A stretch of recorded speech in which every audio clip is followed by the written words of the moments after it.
விலை மதிப்பிட முடியாத ஒரு புதையல் போன்ற வார்த்தைகளை நீங்கள் கற்றுக்கொண்டீர்கள். எனவே இந்த புதையலை நீங்கள் உங்கள் உள்ளத்திலே நீங்கள் அதை வைத்துக் கொள்ள வேண்டும். அவ்வாறு வைத்து அதன்படி நடப்பீர்கள் என்றால் உங்கள் வாழ்க்கை செழுமையான ஆசீர்வதிக்கப்பட்ட வாழ்க்கையாக உங்கள் வாழ்க்கையும் மற்றவர்களுடைய வாழ்க்கையும் இருக்கும்.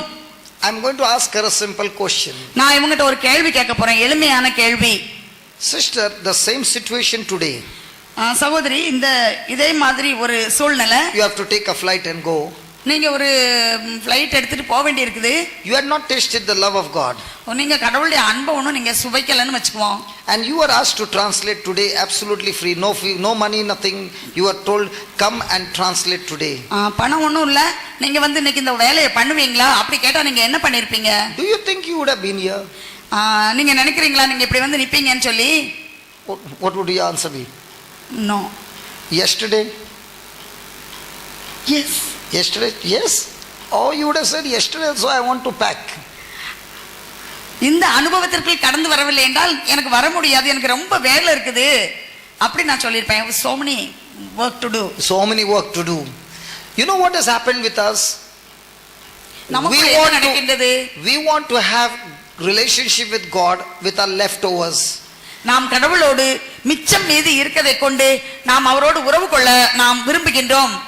And God says, கடவுள் சொல்கின்றார், you can have relationship with me with your best.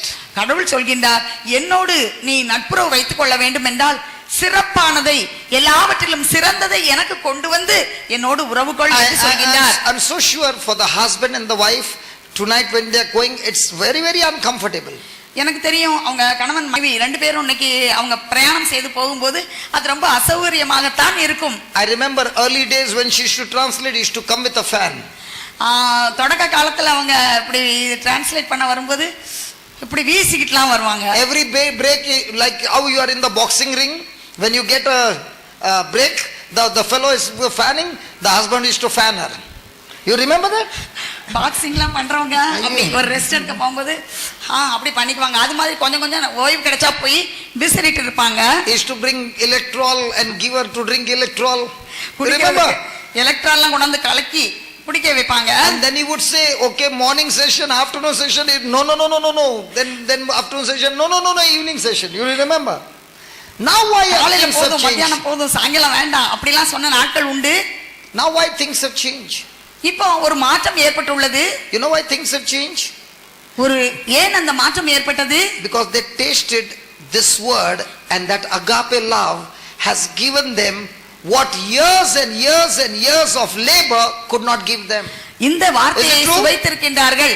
எவ்வளவோ ஆண்டுகளாக கிடைக்க வேண்டிய அந்த எல்லா நலன்களை காட்டிலும் எல்லா விதமான ஆசீர்வாதங்களை காட்டிலும் இந்த இறைவார்த்தை வாழ்க்கையிலே பெரிய ஆசீர்வாதத்தை கொண்டு வந்ததனால் அதை அவர்கள் கண்டு கொண்டார்கள். Yeah, this time all this thing will happen. What happened? அவ்வாறு சொல்லும்போது இவையெல்லாம் நடக்கும். Hallelujah. Hallelujah. Hallelujah. Hallelujah. People are not experiencing the result because people are not ready to move into love. மக்கள் விளைவை எப்போதும் அறுவடையை சுவைப்பதில்லை. ஏனென்றால் அவர்கள் இந்த அன்பு வழியில் நடப்பதை ஏற்றுக்கொள்வதை அதற்கு முயற்சி செய்வதில்லை. Because to practice this, the first thought comes, it's very difficult. முதல்லயே அப்பா இந்த நிபந்தனையற்ற அன்பா இது எவ்வளவு கஷ்டம் அப்படின்னு ஒரு சிந்தனை வருது. But when you set your mind to do what the word of God says, the result is beyond your imagination. What you have labored in your lifetime you can't achieve, that agape love will achieve for you. ஆனால் நீங்கள் எப்போது நான் இத்தகைய அன்பை என் வாழ்க்கையில் கடைபிடிப்பேன் என்ற முடிவை எடுத்துக்கொண்டு அதன்படி நீங்கள் வாழ்வீர்கள் என்றால் உங்கள் வாழ்க்கையில் பல ஆண்டுகளாக கஷ்டப்பட்டு நீங்கள் உழைத்து சேர்த்த எல்லாவற்றை காட்டிலும் நீங்கள் இந்த வார்த்தைக்கு கீழ்ப்படிந்து நடக்கும்போது நிபந்தனையற்ற அன்பை பிறருக்கு கொடுக்கும் போது அதை காட்டிலும் நீங்கள் கற்பனை செய்து கூட பார்க்க முடியாத அளவு ஆசீர்வாதங்களை இது கொண்டு வந்து விடும். Praise the Lord. Praise the Lord. Somebody will be saying, brother, okay, I want to be a candidate that I want to experience this agape love. Tell me what should I do? யாராவது இவ்வாறு சொல்லலாம், சகோதரரே நானும் கூட இந்த நிபந்தனையற்ற இந்த அகாப்பை love இதை நானும் என் வாழ்க்கையிலே செயல்படுத்த வேண்டும், நானும் அதில் ஒரு நபராக இருக்கின்றேன், அதற்காக நான் என்ன செய்ய வேண்டும் என்று கேட்கலாம். Very simple. அது மிக எளிதானது. Begin to perfect your love walk with one another. நீங்கள் முதலில் உங்கள் அன்பான அந்த செயல்பாட்டை ஒருவர் மற்றவரோடு நீங்கள் ஆரம்பியுங்கள். By the time you begin to perfect that, your love life with God begins to become extremely strong. நீங்கள் அவ்வாறு மற்றவர்களோடு இந்த நிபந்தனையற்ற அன்பை பகிர்ந்து வாழ ஆரம்பிக்கும் போது உங்களுக்கும் கடவுளுக்கும் உள்ள உறவு எவ்வாறு இருக்கும் என்றால், அளவுக்கு மீறிய அளவு கடந்த அளவு அந்த உறவானது நெருக்கமானதாக மாறிடும். I'll give a testimony of a young girl that the testimony came so that I can share with you. This girl was just finished a graduation and she had done engineering and she got a job. ஒரு இளம் பெண், வாலிப பெண், அவர்கள் ஒரு சாட்சியத்தை எனக்கு அனுப்பினார்கள். அந்த சாட்சியத்தை உங்களோடு நான் பகிர்ந்து கொள்ள விரும்புகின்றேன். அவர்கள் என்ஜினியரிங் படித்த ஒரு பட்டம் வாங்கிய ஒரு பெண். Thank God she already had an experience of more than 4 years with the Lord. ஆண்டவருக்கு நன்றி, இந்த சகோதரி ஆண்டவரோடு இவ்வாறு இணைந்து வாழ்கின்ற நட்புறவு கொண்டு வாழ்கின்றதில் 4 வருடம் அனுபவம் பெற்றவர்கள். She was working in that office for the past 1 year. Everything was going on fine. அவர்கள் அந்த அலுவலகத்திலே பணி செய்து கொண்டிருந்தார்கள். 1 year, 1 year. ஒரு வருடமாக. அப்போது எல்லாமே அவர்களுக்கு சாதகமாக அங்கு நடந்தது. The performance was excellent. அவர்கள் செய்கின்ற பணியானது மிகவும் சிறப்பானதாக இருந்தது. There was no problem. Everything going on smoothly. ஒரு பிரச்சனை இல்லை, எல்லாமே ஒழுங்காக சென்று கொண்டிருந்தது. And all of a sudden a new manager comes there. அப்போது அங்கு ஒரு புதிய ஒரு அதிகாரி வருகின்றார், manager. This manager wants to come and talk things that are not at all necessary. அந்த மேனேஜர் எதெல்லாம் பேச தேவையில்லையோ அதையெல்லாம் இந்த சகோதரியிடம் பேசுகின்றார். And she being a true Christian would not entertain the manager at all. இந்த சகோதரி ஒரு கிறிஸ்தவ பெண் ஆனதால் அந்த மேனேஜர் பேசுகின்ற தவறான அந்த வார்த்தைகளுக்கு இவர்கள் எந்த விதமான பதிலோ எந்த விதமான முயற்சியோ அவர்கள் எடுக்கவில்லை. So the manager began to harass her. அப்போது இந்த மேனேஜர் அவர்களை இன்னும் அதிகமாக தொந்தரவு கொடுக்க ஆரம்பித்தார், துன்பம் கொடுக்க ஆரம்பித்தார். When she refused to react, he did not know what to do. அவங்க அப்படி அவர் செய்த போதும் அமைதியாக இருந்த காரணத்தினால் அவருக்கு என்ன செய்ய வேண்டும் என்று தெரியவில்லை. He just got her out of a project and put her on the bench. அப்போது அவர் இந்த ப்ராஜெக்ட்ல நீ இனிமேல் பணி செய்ய வேண்டாம் என்று அவர்களை வெளியே அனுப்பி அங்க அதற்கு வேலை இல்லாமல் பெஞ்சிலே உட்கார வேண்டிய அந்த சூழ்நிலையிலே அவர்கள் இருந்தார்கள். And the rule in the company says if you are sitting on the bench without a project for 3 months, you are out of the company automatically. அந்த கம்பெனியில உள்ள அந்த நிபந்தனைகள் இவ்வாறு கூறுகின்றது, நீங்கள் வேலை இல்லாமல் அந்த பெஞ்சில 3 மாதம் அப்படியே நீங்கள் தினமும் அமர்ந்திருந்தால் உங்களுடைய அந்த நீங்கள் வேலை பணி சேர்ந்த அந்த கம்பெனியில் இருந்து வெளியே நீங்கள் அனுப்பப்படுவீர்கள். Now the girl was extremely bitter, extremely angry, extremely broken, extremely depressed. இப்போது அந்த சகோதரி அளவு கடந்த நிலையிலே அவர்கள் மனக்கசப்பு உள்ளவர்களாக, கோபம் உள்ளவர்களாக, வெறுப்பு உள்ளவர்களாக அப்படியே அவர்கள் அங்கு இருந்தார்கள். He told her, why do you want to waste 3 months? You start going now only because anyway I'm not going to give you any project for the next 3 months. Manager சொன்னாரு, எதுக்கு இப்படி உட்கார்ந்துறீங்க, வீணாக்கிட்டு இருக்கீங்க, உங்களுக்கு நான் எந்த ப்ராஜெக்டும் தர போறது இல்ல, நீங்க கம்பெனி விட்டு வெளியே போயிடலாம் அப்படின்னு சொல்லி அவர் அவங்களுக்கு சொன்னாரு. That's the time she called me.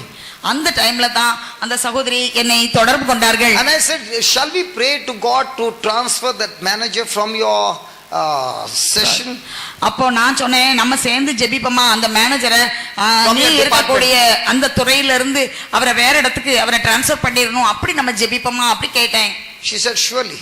அவங்க சொன்னாங்க, கண்டிப்பா அப்படி செய்வோம். I said if we pray no that manager to get transferred, I tell you 3 more managers like him will come into your department. அப்ப நான் சொன்னேன், இந்த மேனேஜர் டிரான்ஸ்ஃபர் ஆகி போட்டோம் அப்படி சொல்லி நம்ம ஜெபிச்சோம்னு சொன்னா இன்னும் 3 மேனேஜர் இத காட்டிலும் மோசமா வரமாட்டாங்க, நீ என்ன நிச்சயம் என்று சொன்னேன். Do you know why that man is there? Do you know why that man is there? That உனக்கு man, தெரியுமா ஏன் அந்த மனிதர் அங்கு இருக்கின்றார் that என்று? man is there to train you agape love. அந்த மனிதர் அங்கு இருந்து கொண்டு உன்னை இந்த நிபந்தனையற்ற அன்பில் அவர் உனக்கு பயிற்சி கொடுத்து கொண்டிருக்கின்றார் என்று சொன்னேன். Your training is, உன்னுடைய when you look பயிற்சி at him, என்னவென்றால் you're not going to get offended. அவரை நீ பார்க்கணும், நீ பார்க்கும்போது காயப்படக்கூடாது. Every time he comes to your mind, might be on the bed when you are about to sleep, might be early in the morning, before you can say good morning Jesus, you got his face right before your eyes. No matter what happens, you are going to bless him, pray for his family, and think good about him. நீ வீட்டுல தூங்க போறதுக்கு முன்னாலேயும் காலையில எழும்புனதும் ஆண்டவர் இயேசுவை பார்த்து good morning Jesus அப்படி சொல்றதுக்கு முன்னாலேயும் அவரது முகம் தான் உனக்கு முன்னால வந்து நிற்கும். அப்படியே இருந்தா கூட நீ என்ன செய்யணும்? நீ அவரை மன்னிக்கணும், அவருக்காக ஜெபிக்கணும், ஆண்டவரே அவரை ஆசீர்வதியும் அப்படின்னு சொல்லி நீ எப்பவும் அவர் முகம் உனக்கு முன்னால வரும்போதெல்லாம் நீ இவ்வாறு அவரை நீ ஆசீர்வதித்து ஆண்டவரிடம் அவருக்காக ஜெபிக்க வேண்டும் என்று சொன்னேன்.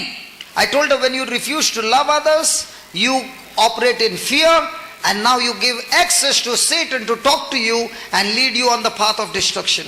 நீ எப்போது இந்த நிபந்தனையற்ற அன்பை கொடுக்க நீ மறுக்கின்றாயோ, உனக்கு பயம் இருக்கின்றதோ, அப்போது நீ சாத்தானுக்கு அனுமதி கொடுக்கின்றாய். சாத்தான் உன்னிடம் வந்து உனக்கு வேண்டாத ஆலோசனைகளையும் துன்பங்களையும் வேதனைகளையும் அவன் உனக்கு தருவான் என்று கூறினேன்.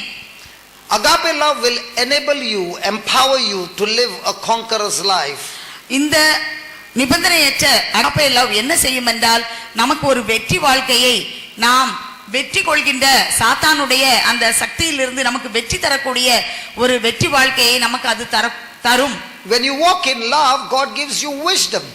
நாம் இந்த அன்பு பாதையில நடந்து செல்லும் போது கடவுள் நமக்கு ஞானத்தை தருகின்றார். When you walk in hatred, Satan gives you suggestions and advices of your own destruction.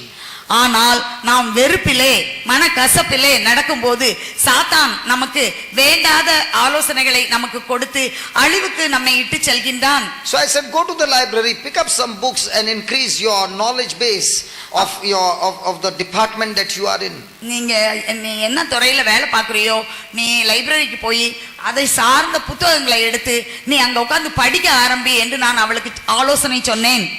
So she went to the library, picked up a book, and she began to study, which she did not know.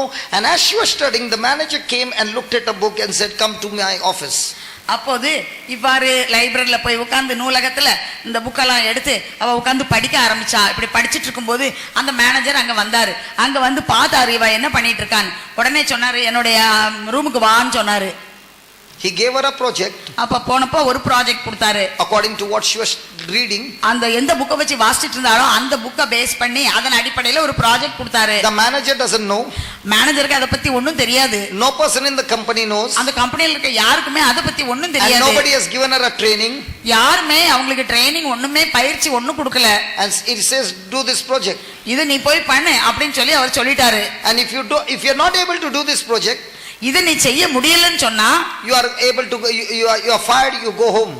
நீ எல்லாம் எடுத்துட்டு வீட்டுக்கு போக வேண்டியதான், உனக்கு வேலை ஒண்ணும் கிடையாது. So she called me.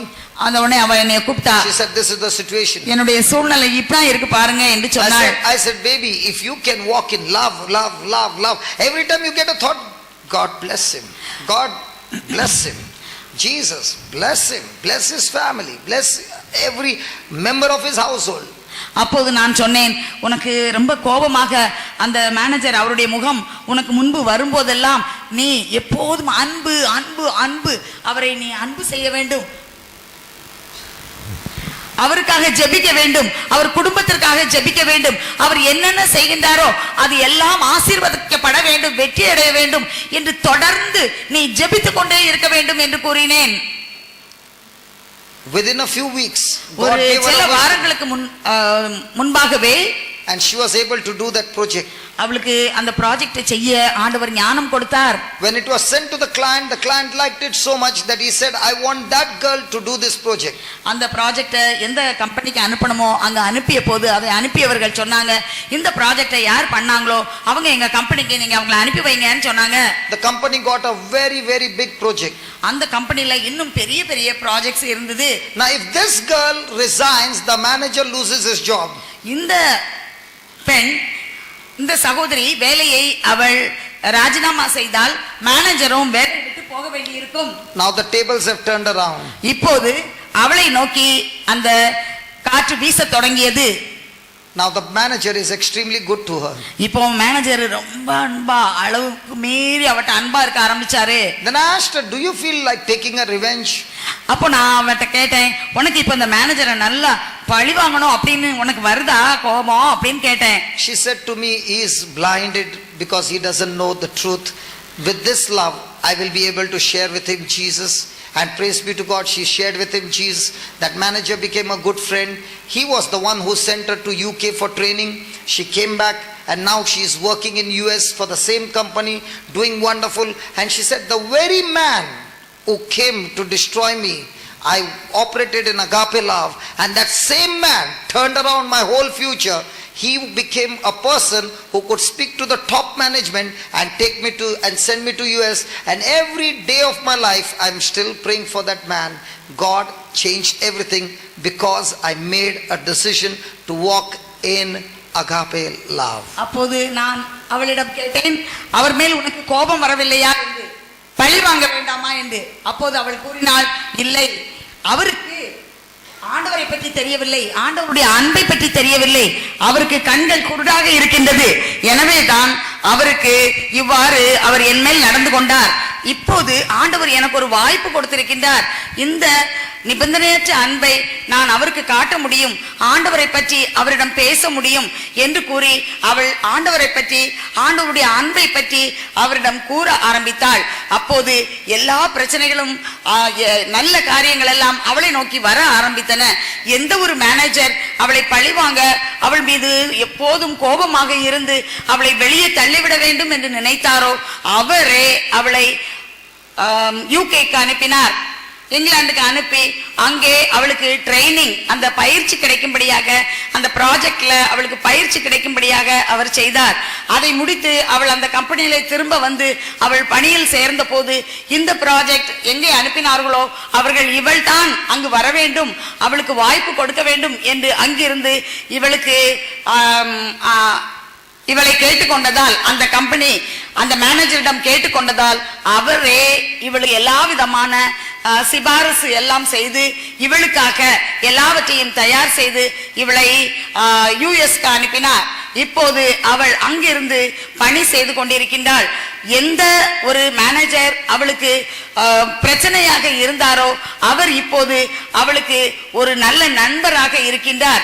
எனவே இந்த அன்பு, நிபந்தனையற்ற இந்த அன்பு, அந்த ஆண்டவரை பற்றி தெரியாத அந்த மேனேஜருடைய கண்களை திறக்க உதவியது. மேலும் எதெல்லாம் தடையாக இருந்ததோ அதெல்லாம் அவளுடைய வாழ்க்கையிலே ஆசீர்வாதமாக மாறியது. இந்த நிபந்தனையற்ற அகாப்பே லவ், அதை நாம் வாழ்க்கையில் கடைபிடிப்பது மிகவும் கடினமானதாக, வேதனை தருவதாக இருந்தாலும் அதை நாம் நிறைவேற்றினோம் என்றால், அவ்வாறு நிபந்தனையற்ற அன்பை மற்றவர்களுக்கு, நம்மை துன்பப்படுத்துகிறவர்களுக்கு நாம் பகிர்ந்து கொண்டோம் என்றால் எல்லா ஆசீர்வாதமும் நாம் நினைத்திராத அளவிலே நம்மை வந்து சேரும். Praise the Lord. Praise the Lord. Now somebody will say, can you prove it in the scripture? இப்படி நீங்க யாராவது கேட்கலாம், இது நீங்க பைபிள்ல நிரூபிக்க முடியுமா அப்படின்னு. Can you show me this agape love will give me victory in the Bible? பைபிள்ல இப்படி நிபந்தனையற்ற அன்பு நம்ம மற்றவங்களுக்கு காட்டினா வாழ்க்கையில வெற்றி கிடைக்கும் அப்படின்னு எங்கேயாவது சொல்லி இருக்குதா, நீங்க காட்டுங்க அப்படின்னு கேட்கலாம். Okay, open to 1 Peter chapter 2 verse 18. 1 பேதுரு 1 Peter chapter 2 verse 18. 2:18. 1 பேதுரு 2:18. Servants, be subject to your masters with all fear, not only to the good and gentle, but also to the froward. For this is thanksworthy if a man for conscience towards God endure grief, suffering wrongfully. For what glory is it if, when you be buffeted for your faults, you shall take it patiently? But if, when you do well, and suffer for it, you take it patiently, this is acceptable with God, this is God's approval. 18வது வசனத்திலிருந்து, வீட்டு வேலையாளர்களே, உங்கள் தலைவர்களுக்கு முழு மரியாதையோடு பணிந்திருங்கள்.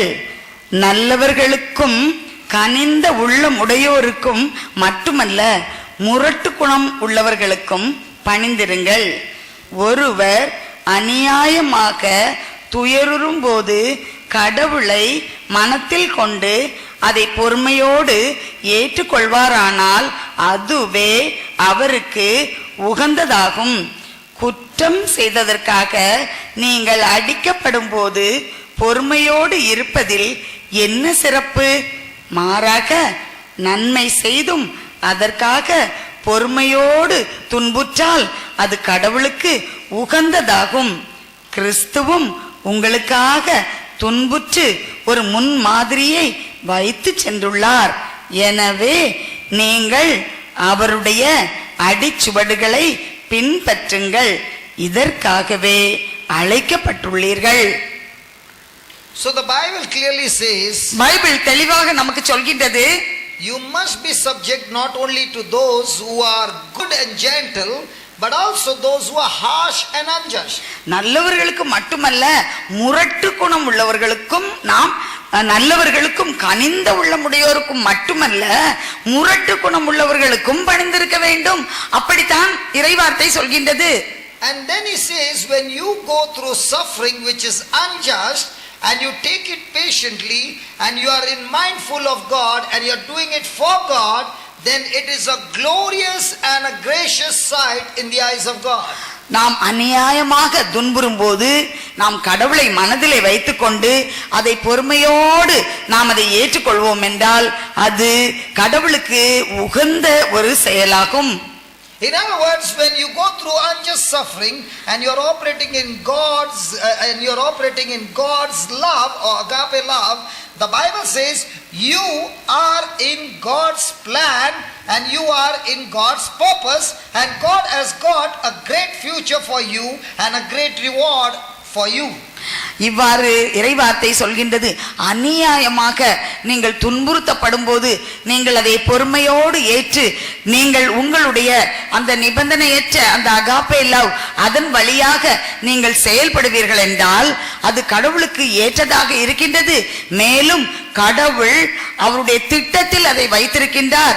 கடவுள் அதற்கு ஒரு நோக்கம் வைத்திருக்கின்றார். எனவே அத்தகைய துன்பமானது உங்களுக்கு மிக பெரிய அளவுக்கு அதிகமான ஆசீர்வாதங்களை, நீங்கள் நினைத்தறியாத பல ஆசீர்வாதங்களை உங்கள் வாழ்க்கையில் அது உங்களுக்கு கொண்டு வந்து சேர்க்கும் என்று இறைவார்த்தை கூறுகின்றது. In other words, he is saying, when you sin and you are punished for that and you take it patiently, there is no reward, there is no credit for that. இவ்வாறு இறைவார்த்தை சொல்கின்றது, நீங்கள் ஒரு குற்றம் செய்ததற்காக நீங்கள் தண்டிக்கப்படுவீர்கள் என்றால், அடிக்கப்படும் போது நீங்கள் பொறுமையோடு இருப்பதில் எந்த பயனும் இல்லை, அதில் எந்த சிறப்பும் இல்லை. ஏனென்றால் அது நமக்கு எந்த ஆசீர்வாதங்களையும் வெகுமதியையும் நமக்கு கொண்டு வராது. But when you do good and you suffer unjustly, ஆனால் நீங்கள் நன்மை செய்து அதற்காக அநீதியாக தண்டிக்கப்படும் போது and you take it patiently, அதை பொறுமையோடு நீங்கள் ஏற்றுக்கொண்டால், and you respond with love, அதை அன்பாக நீங்கள் அந்த சூழ்நிலையிலும் நிபந்தனையற்ற அன்பை காட்டுவீர்கள் என்றால், you get into God's plan, நீங்கள் ஆண்டவருடைய திட்டத்துக்குள் ஏற்றுக்கொள்ளப்படுகிறீர்கள், you get into God's purpose. ஆண்டவருடைய நோக்கத்திற்குள் எடுத்துக்கொள்ளப்படுகிறீர்கள். How many of you believe God's plans are better than our plans? எத்தனை பேர் நீங்க நம்புறீங்க கடவுள் எனக்காக வைத்திருக்கின்ற திட்டம் என்னுடைய திட்டத்தை காட்டிலும் மேலானது? அப்படி எத்தனை பேர் நம்புறீங்க? எத்தனை பேர் நம்புறீங்க? So here he is saying, if you are doing good and you are being punished unjustly and you are taking it patiently, you are in God's plan. இவ்வாறு இங்கு சொல்லப்படுகின்றது, நீங்க நல்லதுதான் செஞ்சீங்க, ஆனா அந்த நன்மை செய்ததற்காக நீங்க துன்புறுத்தப்பட்டால் நீங்கள் கடவுளுடைய திட்டத்தில் இருக்கின்றீர்கள், நோக்கத்தில் இருக்கின்றீர்கள் என்று இறைவார்த்தை சொல்கின்றது. In other words, he is saying, When you do something wrong and you are being punished, do you open your mouth? நீங்க தப்பு செஞ்சுட்டு தண்டனை வரும், உங்க தண்டனை உங்களுக்கு கிடைக்குது, அப்ப வாயை திறப்பீங்களா? வாயை திறப்பீங்களா? இல்ல. But you have done something good and you continue to do good and you are beaten and punished for in spite of doing good unjustly. Now will you open your mouth? இப்போ நீங்க அநியாயமா நல்லதுதான் செஞ்சீங்க, ஆனா உங்களை அடிக்கிறாங்க, துன்புறுத்துறாங்க, வேதனைப்படுத்துறாங்க, அப்படி இருக்கும்போது இப்ப வாயை திறப்பீங்களா? And the Bible says when you open your mouth and you walk in hatred and strife, you have gone out of God's plan. The great blessing of God which was there, you have missed it up. ஆனா Bible என்ன சொல்கின்றது? அப்படி இருந்தால் கூட நீங்க வாயை திறப்பீங்கன்னு சொன்னா கடவுள் திட்டத்தில் இருந்து வெளியே சென்று விடுவீர்கள். அப்போது ஆண்டவர் உங்களுக்கு வைத்திருக்கின்ற திட்டமும் நோக்கமும் அந்த ஆசீர்வாதங்களும் உங்களுக்கு கிடைக்காது. அதை நீங்கள் இழந்து விடுவீர்கள். உங்கள் வாழ்க்கை பரிதாபமாக துன்பமான வாழ்க்கையாகத்தான் அது இருக்கும். So how many blessings have we missed? எத்தனை ஆசீர்வாதங்களை நம் வாழ்க்கையிலே நாம் இழந்து விட்டோம். எத்தனை ஆசீர்வாதங்களை இழந்து விட்டோம். Hey brother, can you change your topic please? சகோதரரே, இந்த டாபிக்கை கொஞ்சம் மாத்துங்களேன். அப்படி சொல்றீங்களா? Talk about some healing. நல்ல குணமளித்தலை பத்தி நீங்க பேசினா என்ன? Talk about some blessing. ஆசீர்வாதத்தை பத்தி பயமுறுத்துறீங்க. My friend, when you do this, which is the root, that fruit will come automatically. நண்பர்களே, இதுதான் வேறு. இந்த வேற நீங்க கடைபிடிச்சீங்கன்னா அதுல இருந்து நிறைய கனிகள் உங்களுக்கு கிடைக்கும். Verse number 21. 21வது வசனம் இவ்வாறு சொல்கின்றது. For to this you have been called, because Christ also suffered for you, leaving you an example, so that you might follow in his steps. கிறிஸ்துவும் உங்களுக்காக துன்புற்று ஒரு முன் மாதிரியை வைத்து சென்றுள்ளார். எனவே நீங்கள் அவருடைய அடிச்சுவடுகளை பின்பற்றுங்கள். இதற்காகவே அழைக்கப்பட்டுள்ளீர்கள்.